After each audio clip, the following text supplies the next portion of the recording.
Buenos días, estudiantes del 10º año. Muchas bendiciones.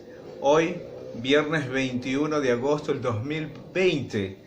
La mayoría, por fin fin de semana. Pues bien, pero no te alegres tanto, porque tienes que llevar todo lo que es la presentación de las actividades que han realizado, sobre todo con la ayuda de sus padres, la mayor parte. Entonces, en esa presentación, todo organizar, la misma palabra, presentación. Presentar todo correctamente, obviamente con su carátula del parcial que corresponde, los títulos, las fechas que correspondan exactamente. Pues bien, vamos a agradecer a Dios por este día maravilloso. En nombre del Padre, del Hijo, del Espíritu Santo. Amén. Y que Mamita María Auxiliadora siga intercediendo por toda la familia salesiana de esta institución. Pues bien, vamos a desarrollar nuestra clase de ciencias naturales. Y el tema que tenemos a continuación, la reproducción de los vertebrados. Pero hemos escogido dos especies. ¿Cuáles son esas dos especies? Los peces y los anfibios.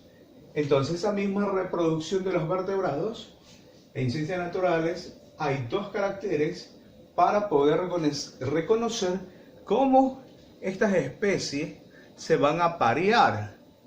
Dice, profesor, ¿qué significa eso? Cada animalito obviamente debe tener una pareja, ¿verdad? Para luego procrear sus crías. Entonces, esas mismas crías es de acuerdo a su procreación que han tenido sus especies. Obviamente no deben de desaparecer, sino más bien poblándose de estas sus mismas especies y no dejar de desaparecer. Entonces, esto dimorfismo sexual. ¿Qué es eso, profesor, del dimorfismo sexual?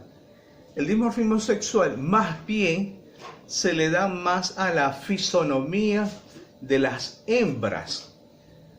¿Pero y qué tiene que ver las hembras con ese tema? Tiene que ver mucho. Obviamente las hembras grandes son las que buscan a los machos pequeños para reproducirse. Entonces vamos a ver luego con unas imágenes que vamos a proyectar en este mismo video. Entonces eso va a aclarar más esas dudas sobre el dimorfismo sexual, que son las hembras, las más grandes, las que buscan a los pequeños. Entonces, vamos al siguiente punto, son los cortejos.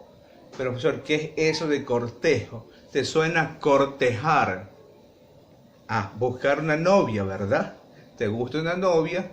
Haces los intentos, eres detallista, o contrario, entonces viceversa, donde la chica también puede cortejar al chico que le guste. Entonces busca la manera de agradarle o, como dije, ser detallista con esa pareja. Entonces, estas dos diferencias están muy claras para entrar en su forma de comunicarse estas especies. Usted va a decir, pero ¿y esos animales se comunican?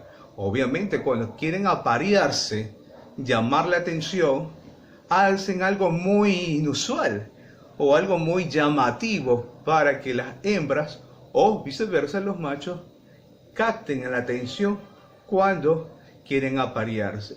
Entonces, esas especies emiten sonidos, y es verdad, emiten sonidos, más que todo son los machos, son los que emiten esos sonidos para llamar la atención de las hembras. De ese uno, por ejemplo, los gallos. Entonces él mismo da una vuelta y está cantando, emite un sonido y las gallinas obviamente están a su alrededor, buscando con quién aparearse. Entonces ese es un ejemplo muy claro, emiten sonidos, mientras que en la coloración ya cambia. Como ejemplo así muy claro son los pavos real.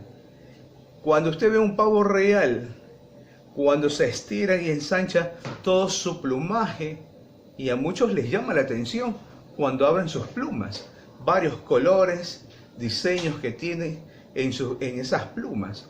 Es la manera de colorearse y llamar la atención de las hembras. Entonces, es el sentido de que la manera como van apareándose los animales vertebrados según sus especies, de los peces, los anfibios y de las aves, que por poner un ejemplo. Entonces, y el siguiente feromona, la manera de comunicarse, usted dice, ¿qué es eso de las feromonas? En cambio, las feromonas son más bien para las hembras.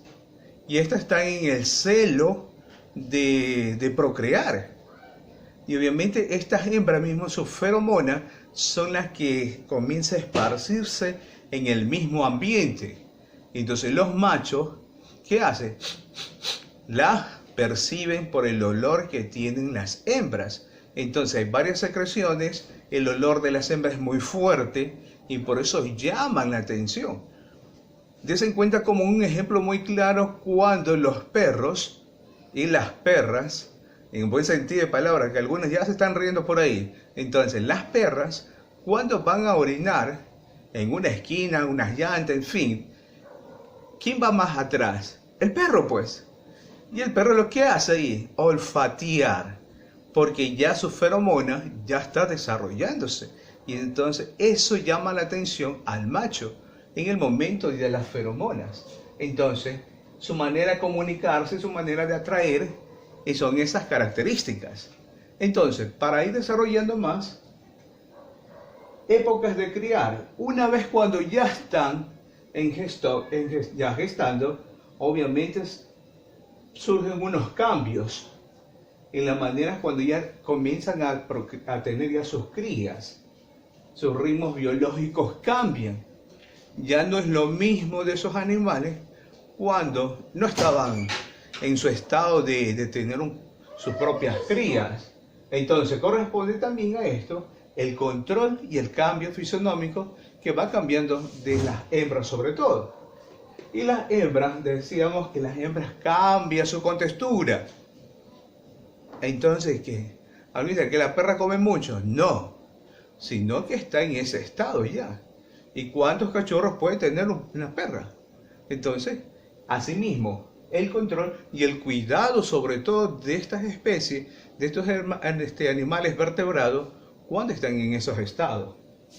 Y el aparear, obviamente, es el celo, a veces tanto del macho, o el celo de las hembras, más de las hembras, es el celo. Y cuidado con algunos chistosos por ahí, dicen, ¿quién es más celoso, el hombre o la mujer? Eso no tiene nada que ver con el tema que estamos relacionando. Por ahí. Entonces, a partir de estas épocas de cría, sufren un cambio en su organismo, las hembras sobre todo. Entonces aquí vamos a ver las características en el siguiente punto.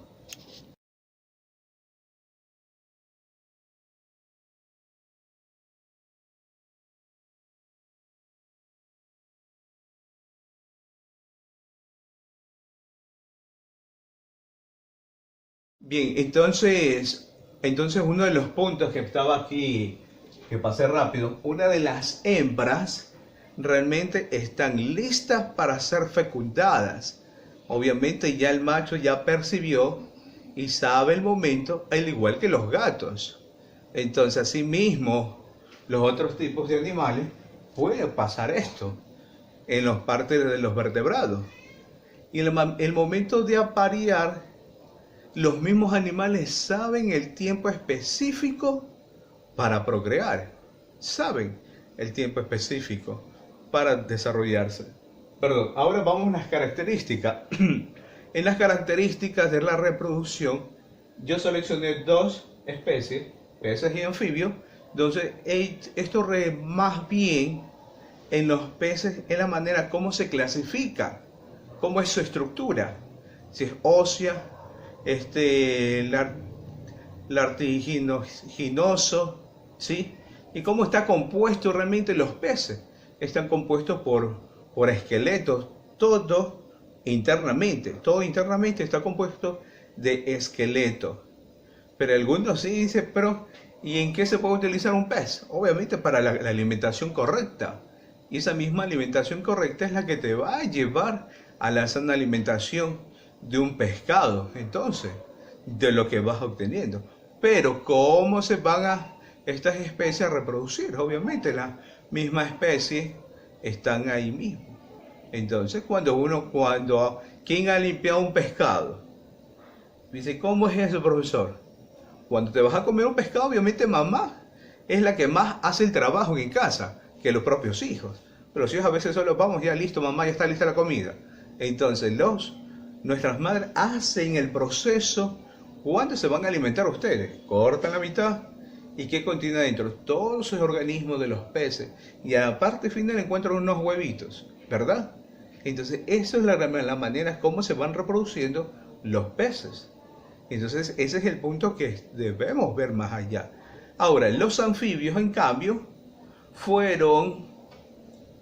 Si usted me dice, ¿dónde surge eso de los anfibios? Entonces, los anfibios fueron los primeros vertebrados que colonizaron la Tierra. Entonces, ¿pero cómo fue eso? ¿Sí? Solo miran nomás las historias que a veces encontramos desde qué época. Por eso el libro mismo nos dice que la primera especie en habitar en la Tierra fueron los anfibios. Entonces, ahí está como respuesta que nos da a conocer esto. Y el mecanismo de apareamiento de los anfibios, a veces ya dependiendo el ecosistema donde se encuentre. Entonces, no sé, hay una actividad en los folletos donde dice cómo llama la atención las ballenas para el momento de aparearse. Entonces, algunos ya enviaron por ahí, por eso les decía, las actividades, las tareas de acuerdo a la fecha que corresponde. Pero algunos ya enviaron. Me imagino que tiene tiempo suficiente. Entonces, como tienen tiempo suficiente, van a ser los primeros que les voy a tomar la evaluación a ellos, el aporte del tercer parcial. ¿Por qué? Terminaron antes. Y uno de los ejercicios me enviaron los sonidos que emitían las ballenas en el momento de aparearse. Entonces, como primera actividad. Y no se digan que también los canarios, cuando quieren aparearse lo mismo, valga su redundancia, buscando ese fin de encontrarse con Dios mismo. Pues bien, entonces, para finalizar nuestro tema el día de hoy sobre la reproducción de los vertebrados, cualquier duda, sugerencia, o más que todo, muchas dudas a veces surgen ahí, y cualquier cuestión me escriben por interno. Sin más que decirles, bendiciones a todos y los espero en el colegio, a sus padres en la presentación de las tareas. Muchas gracias y bendiciones.